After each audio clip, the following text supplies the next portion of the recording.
Munaasabad si heer sare ah loo soo agaasimay ayaa lagu qabtay hoolka dhalinyarada ee magaalada Garbaharey ee gobolka Gedo. Munaasabadan oo lagu xalfadeynayay arday ku guuleysatay qaybo ka mid ah xifdinta Qur'aanka Kariimka kadib markii dalada dugsiyada Qur'aanka Kariimka ay taabagelisay imtixaanaad sanadle ah. Imtixaankan ayaa haatan waxa uu ka furmay magaalada Garbaharey ee gobolka Gedo waxaana la filayaa sanadada soo socda inuu gaari doono magaalooyinka iyo degmooyinka gobolka dhammaan. Ardaydii ka gashay sanadkan kaalimaha hore ama dhibcaha hore keentay ayaa maanta si fiican looga farxiyay hoolka. Ardaydaas oo hadiyado qaali ah maanta lagu guddoonsiiyay dadka hortooda iyaga iyo waliba macallimiintoodii. waxaa ku dayasho mudan ardaydaas iyo macallimiintoodii iyo dadaalkii ay soo bixiyeen sidoo kale in lagu dayda ayay mudan yihiin. waxaa goobta ka hadlay culimadii iyo mashaaikhdii iyo macallimiintii dugsiyada qaybo ka mid ah iyo waliba dadkii ka soo qayb galayaasha ahaa ayagoo u mahad celiyay ardaydii xafiday kitaabka Ilaahi iyo sidoo kale macallimiintii juhdiga iyo dadaalka ku soo bixisay.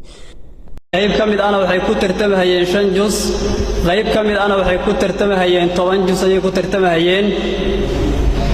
tartanka waxa uu qabsoomay 2 jeer ayuu qabsoomay. qaybtii koowaad arday u fadhiisatay waxay ahaayeen 122 arday ayay ahaayeen. qof walba oo maanta meeshaan joogo wuxuu joogaa meel la imaado meeshii ugu qiimaha badnayd wuxuuna u joogaa wax loo imaado wixii ugu qiimaha badnaa. waxaan u mahad celinaynaa abaabulayaashii tartankan meel kasta oo ay joogaan dal iyo dibadba waa u mahad celinaynaa.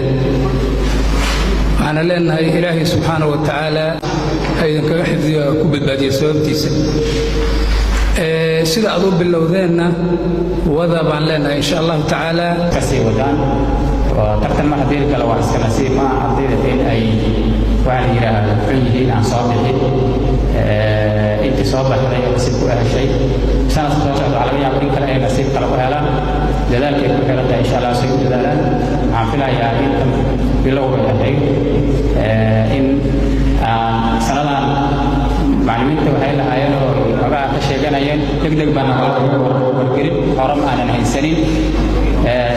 sanada soo socoto insha allah waqtigana waa la isii cayimi doonaa waqti baad haysataan hadhow degdeg bay ahayd iyo ma jiri doonto laga bilaabo hadda diyaar garowgiina in waxaan u maleynayaa aad sii bilaabi doontaan insha allah waan rajaynaynaa.